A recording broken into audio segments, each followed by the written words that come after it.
எல்லாரும் என்கிட்ட துடிப்பீங்க, துடிக்க வைப்ப. நீங்களே தேடி வந்து என் கழுத்துல கதறி தாலி கட்டணும். நான் கண்டிப்பா கட்ட வைப்பேன்.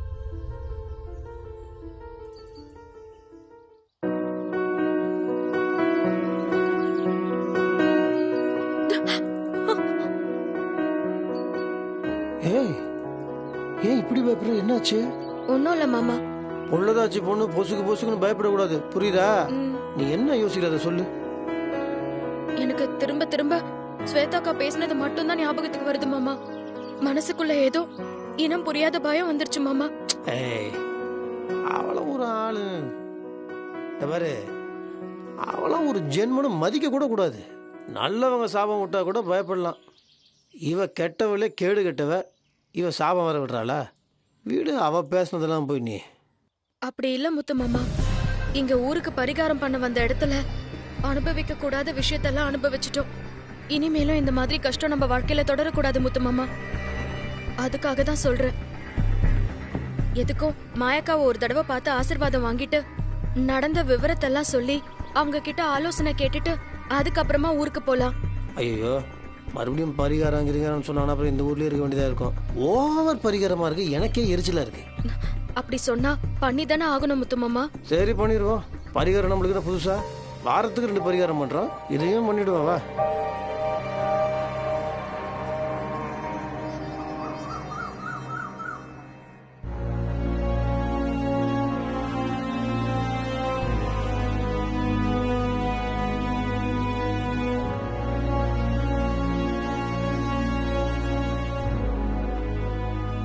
அம்மா, நீங்க மட்டும் இல்லனா இன்னைக்கு எங்க குடும்பம் இவ்ளோ மகிழ்ச்சியோட இருந்திருக்காது.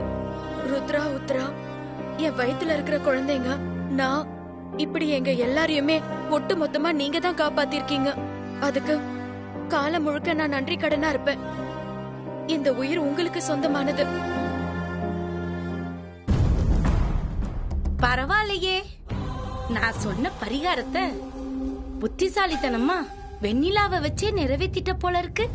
ஆமாமா, சந்தர்ப்ப சூழ்நிலை அந்த மாதிரி அமைஞ்சிருச்சு. ஏன்னா ஸ்வேதாவோட கெட்ட எண்ணம், அவளோட அணுகுமுறை, அது எல்லாமே ரொம்ப தப்பா இருந்துச்சு. அந்த கடைசி நிமிஷத்துல இதை தவிர வேற என்ன செய்யறதுன்னு தெரியல. அதனால தான் அந்த மாதிரி பண்ணிட்டேன்.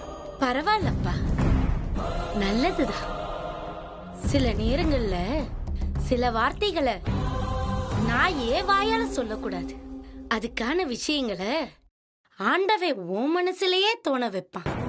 சில நெருக்கடியான சூழ்நிலை வரும்போதுதான் இப்படிப்பட்ட முடிவுகளை நாம எடுப்போம். அந்த மாதிரியான நெருக்கடிகள் தான் நம்ம மனசுல இருக்கிற உண்மையான தைரியத்தை வெளியே கொண்டு வரும். ஆனா ஒண்ணுமா, ஒரு பொண்ணுக்கு கழுத்துல ரெட்டத்தாலி இருக்கிறதுங்கிறது அவ்வளவு நல்லது இல்லம்மா. அப்படி இருந்தா புருஷனுக்கு ஆகாதுன்னு சொல்லுவாங்க. அதுக்காக பயப்பட வேண்டாம். உன் கழுத்துல இருக்கிற அந்த பழைய தாலிய கழட்டி அம்மன் கோயில் உண்டியல்ல போட்டுரு. அதுக்கப்புறம் எந்தவித ஆபத்தும் இல்ல. சரிம்மா, அப்படியே பண்ணிடுற. ஆனா ஒரு முக்கியமான விஷயம், உன் கழுத்துல இருக்கிற அந்த பழைய தாலிய சாதாரணமா நினைச்சிராத. அந்த தாலியை என் கண்ணால பார்க்கும் போதே அதுக்குள்ள இருக்கிற சக்தி எனக்கு நல்லாவே தெரியுது. ஏன்னா நீ நிறைய பூஜைகளை பண்ணி அந்த தாலிக்கு பலம் சேர்த்திருக்க. அதனால இது வேற யார் கைக்கும் கிடைக்கிறது அவ்வளவு நல்லதில்ல. அதனாலதான் சொல்றேன், அம்மன் கோயில் உண்டியல்ல போடு தாயி. அங்க போட்டா உண்டியல் தங்கத்தை உருக்கும் போது இந்த தாலிய சேர்ந்து உருகிருமா. நான் நினைக்கிற மாதிரி வேற யாரோட கைக்கும் இந்த தாலி போய் சேர்றதுக்கு வாய்ப்பில்லாம போயிரும். அதனால ரொம்ப கவனமா இந்த விஷயத்தை நீ செஞ்சு முடிச்சிடணுமா. அதே மாதிரி இந்த தாலி கண்டிப்பா ஸ்வேதா கையில கிடைச்சிடவே கூடாது. அப்படி அவ கையில கிடைச்சிருச்சுன்னா அவளுக்கு கிட்டத்தட்ட முத்தரசனே தாலி கட்டின மாதிரி ஆகிரும்.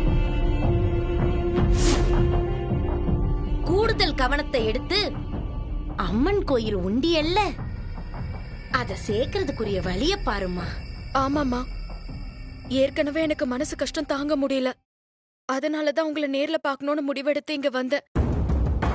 முத்து மாமா கழுத்துல தாலி கட்டுறப்போ என்ன நடந்துச்சுன்னா,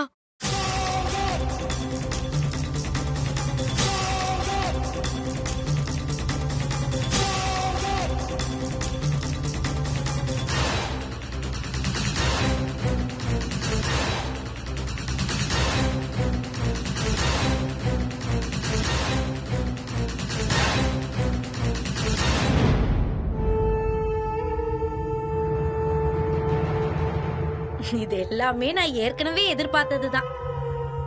அந்த ஸ்வேதா அடிப்பட்ட பெண் புலி மாதிரி இனி ரொம்ப தீவிரமா இருப்பா இந்த விஷயத்துல. முத்தரசனை நீ பாதுகாத்தே தீரணும். ஏன்னா ஸ்வேதாவோட ஜாதக அமைப்பு அவளை சர்வ சக்தியோட பலம் பொருந்தியவளா மாத்தி இருக்கு. நீ கொஞ்சம் அசந்த அவ முத்தரசனை கபலீகரம் பண்ணிருவா. அப்படிப்பட்ட சக்தி அவகிட்ட இருக்கு. கண்டிப்பா நீங்க சொல்ற மாதிரி நான் செய்யறேன்.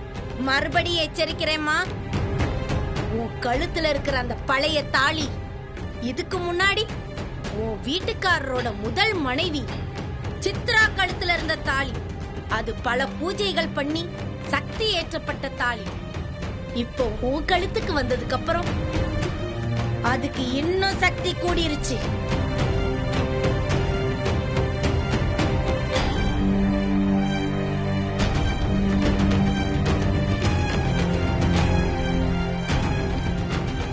கண்டிப்பாமா, நான் பாத்துக்கிறேன். ரொம்ப நன்றிமா. போயிட்டு வரோம். போயிட்டு வா.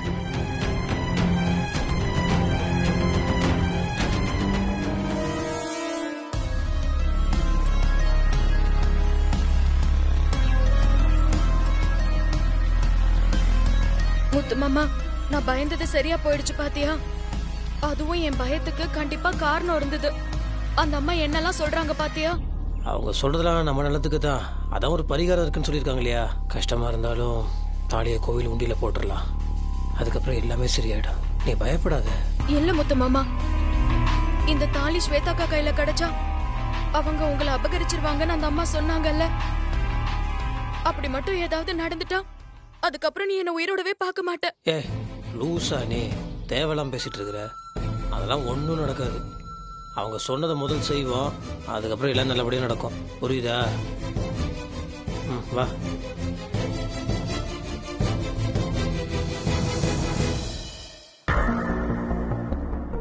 சாமி, உங்ககிட்ட ஒரு விஷயம் கேட்கணும். சொல்லுங்க தம்பி. சந்தர்ப்ப சூழ்நிலால என் பொண்டாட்டி கழுத்தில் நான் இன்னொரு தாலி கட்ட வேண்டியதாயிடுச்சு. ஒரு தாலியை சாமி உண்டியில் போடணுன்னு மாயாக்கா சொன்னாங்க. அதுக்கு என்ன முறை, அது எப்படின்னு எனக்கு தெரியல. அதான் உங்களை கேட்கலான்னு. அப்படி குறிப்பிடும்படியா எதுவும் இல்லைங்க தம்பி. ஆத்தா கிட்ட மனசார வேண்டிக்கிட்டு அந்த தாலியை கற்பூரத்துல காட்டி கண்கள்ல ஒத்திக்கிட்டு உண்டியல்ல நேரா போட்டுற வேண்டியதுதான். சாமி, நான் கேக்குறேன், தப்பா நினைச்சுக்காதீங்க. உண்டியில போடுற தாலிய என்ன பண்ணுவீங்க? உண்டியல்ல விழுகிற தங்கம் வெள்ளி இது எல்லாத்தையும் உருக்கிறதுக்கு அனுப்பிடுவோம்மா. உருக்கி முடிச்சதுக்கு அப்புறம் மொத்தமா ஆத்தாவுக்கான ஆபரணத்தை அதன் மூலமா செஞ்சிடுவோம்மா. கண்டிப்பா உண்டியில போடுற தங்கம் வெள்ளி வேற யார் கைக்கும் போயிடாதுல்ல? என்னம்மா இப்படி கேக்குற? எப்ப நீ உண்டியல்ல போறியோ அப்பவே அது ஆத்தாவோட சொத்தா மாறிடும். கடவுளுடைய சொத்தை அபகரிக்கணும்னு நினைக்கிறவங்களுடைய குலமே நாசமாயிடும். இத நீ கேட்டது இல்லையா? சிவன் சொத்தை தொட்டா குலநாசம்னு சொல்லுவாங்க. அது எல்லா சாமிக்கும் பொதுதான். அதை யாரும் தொட முடியாது. அப்படி மீறி தொட்டா இந்த ஆத்தா அவங்கள இல்லாம பண்ணிடுவா. நீங்க ஆத்தாவை மனசார கும்பிட்டு நீங்க நினைச்ச காரியத்தை நடத்திக்க.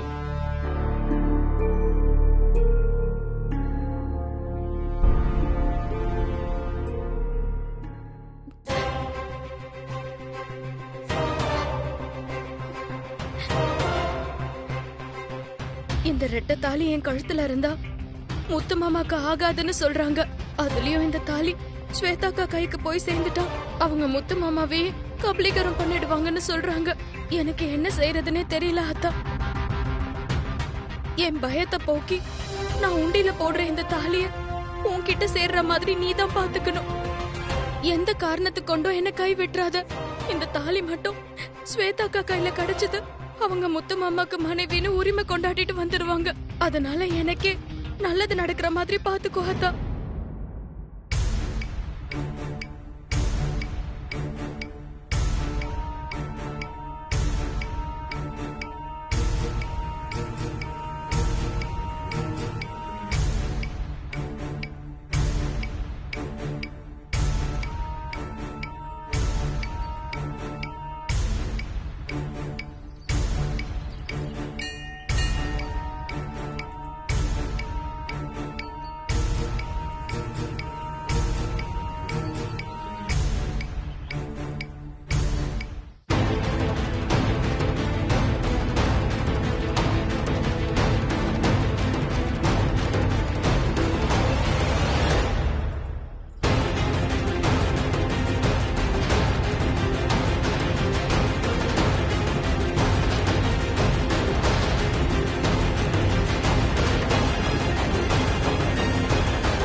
என்ன யோசிக்கிற?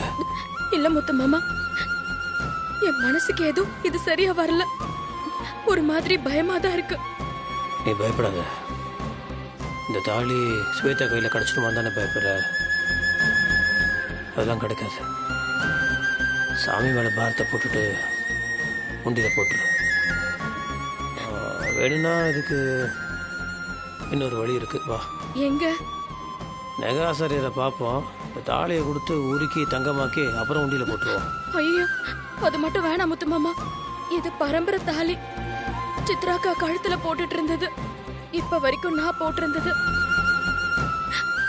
இத உருக்குனாங்கன்னா அது என் கண்ணால பார்க்க முடியாது முத்து மாமா. பேசாம ஆத்தாவோட உண்டிலேயே போட்டுடுற. அதுக்கப்புறம் இது ஆத்தாவோட சொத்து தானே. சரி, நீயே சொல்லிட்டல. ஆத்தா மேலே பாரத்தை போட்டுட்டு போட்டுரு.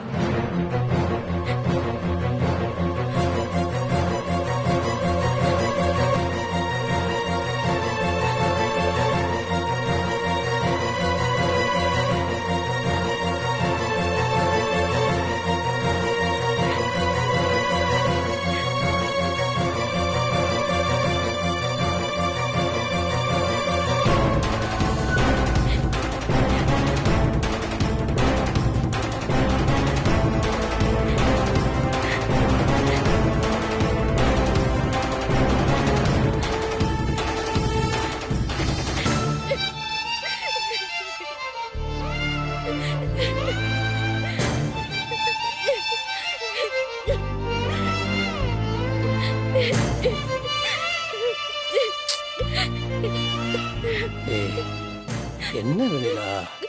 என் மனசுக்கு ஏதோ சரியாவே படல. ஒரு மாதிரி பயமாவே இருக்கு. மாயாக்கா சொன்னதும் சரி, அதுக்கப்புறம் இங்க வந்து தாலிய போட்டதும் சரி, ஏதோ நான் ஸ்வேதாக்கா கிட்ட உன்னை பறி கொடுத்த மாதிரி பயம் மனசுக்குள்ள வருது முத்து மாமா. என்னது சின்ன குழந்தை மாதிரி? சரி, இங்க பாரு, இது கோவில். இங்க வச்சு இந்த விஷயத்த பேசக்கூடாது. ஆனா வர வழியில இருந்தாலும் சொல்றான். உன்னை தவிர வேற யாருக்காவது என்ன நான் பறி கொடுக்கறதா இருந்தா அது மரணத்துக்கு மட்டும்தான் இருக்கும். என்ன முத்து மாமா அப்படியெல்லாம் பேசாத. நீ இந்த மாதிரி பேச நான் இப்படி பேச வேண்டியதுதான் இருக்கும். நீ பயப்படாத, புரியுதா? நீ நினைக்கிற மாதிரி எதுவுமே நடக்காது. கண்ணை தொட. எல்லாம் வெயிட் பண்ணிட்டு இருப்பாங்க. போலாமா? போற வழியில ஐயப்ப சாமி கோயிலுக்கு போயிட்டு போவான். குழந்தைங்களோட மாலையை கட்டிடுவான். பாவம், எவ்வளவு நாள் தான் விருதுலயே இருப்பாங்க. சரியா? வா.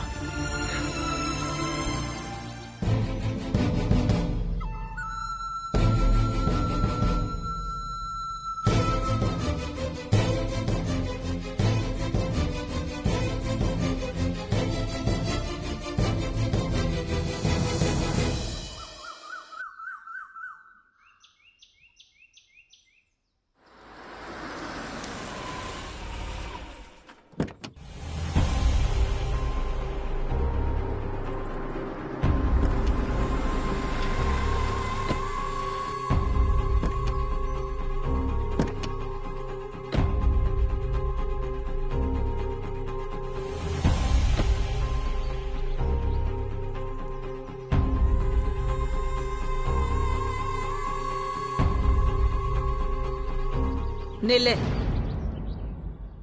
ஸ்வேதா எங்க?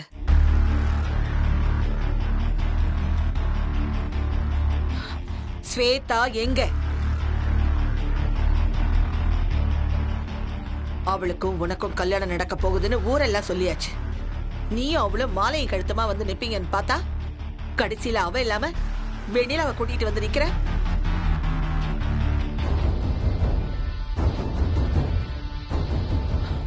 எங்க ஸ்வேதா? அவளை அடிச்சு துரத்துட்டியா? அவ கழுத்துல தாலி கட்டாம ஏமாத்தி இவ கழுத்துல மறுபடியும் தாலி கட்டி கூட்டிட்டு வந்தியா? ஸ்வேதாவை கொன்னுட்டியா? சித்தி தேவையில்லாம நீ பாட்டு என்னமோ பேசி. என்ன நீ கத்துனா நான் பயந்துருவேன்னு நினைச்சியா? ஸ்வேதா லெட்டர்ல என்ன எழுதி வச்சுட்டு போயிருக்கான்னு பாரு. இந்த உலகத்துல எனக்கு வாழ பிடிக்கல, தற்கொலை பண்ணிக்கிட்டு சாகுறேன்னு எழுதியிருக்கா. நீயும் வெண்ணிலாவும் அவ சாவுக்கு காரணம் இல்லைன்னு எழுதியிருக்கா. இத படி, அப்பவாது உனக்கு புத்தி வருதான்னு பார்க்கலாம்.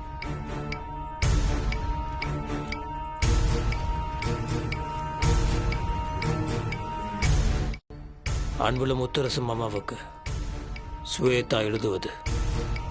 மாமா நான் அவங்க கூட சேர்ந்து வாழணும்னு ஆசைப்பட்டேன்.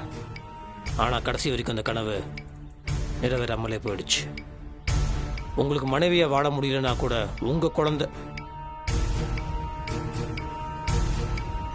உங்க குழந்தைக்கு நான் தாயா வாழ்ற சந்தோஷம் கிடைச்சதுல ரொம்ப நிம்மதியா இருக்கேன். மாமா நீங்க எனக்கு கிடைக்காத போது இனியும் இந்த உலகத்தில் வாழ்றதுக்கு நான் தயாரா இல்லை.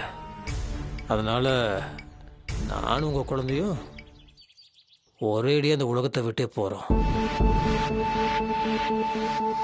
நீங்க பயப்படாதீங்க மாமா. உங்க மேல எனக்கு எந்த விதமான கோபமோ வருத்தமோ இல்லை. உங்க மேல என்னால் கோபமும் பட முடியாது. ஏன்னா அந்த அளவுக்கு உங்க மேல அன்பும் காதலும் வச்சிருக்கேன். மாமா நீங்களும் வெண்ணிலாவும் சந்தோஷமா வாழுங்க. நீங்க யாரும் பயப்பட வேண்டாம். என்னோட இந்த முடிவுக்கு நீங்களோ வெண்ணிலாவ காரணம் கிடையாது. என் விதி இப்படிதானா அதை யாராலையும் மாற்ற முடியாது. நானும் உங்க குழந்தையும் ஒரே அடி அந்த உலகத்தை விட்டு போறோம். Good bye. முத்தமாமா, என்ன முத்தமாமா இது? ஒன்னும் வெண்ணிலா, நீ அதை பார்த்தெல்லாம் ஒன்னும் பயப்பட வேண்டாம். இது ஸ்வேதா போடுற நாடகமா தான் இருக்கும். சீ, உன்னை எல்லாம் வீட்டுக்குள்ள விட்டதே தப்புடி. வீல் சேர்ல வளைய வந்துகிட்டு இருந்த நீ இன்னைக்கு கையும் காலும் பேச்சும் வந்த உடனே இந்த பேச்சு பேசுறியா நீ? அவ போடுறது டிராமாவா? அப்ப நீ போடுறதெல்லாம் என்னவா? நீ வீல் சேர்ல முடியாம உட்கார்ந்து இருந்ததெல்லாம் டிராமான்னு சொன்னா நீ ஒத்துக்குவியா?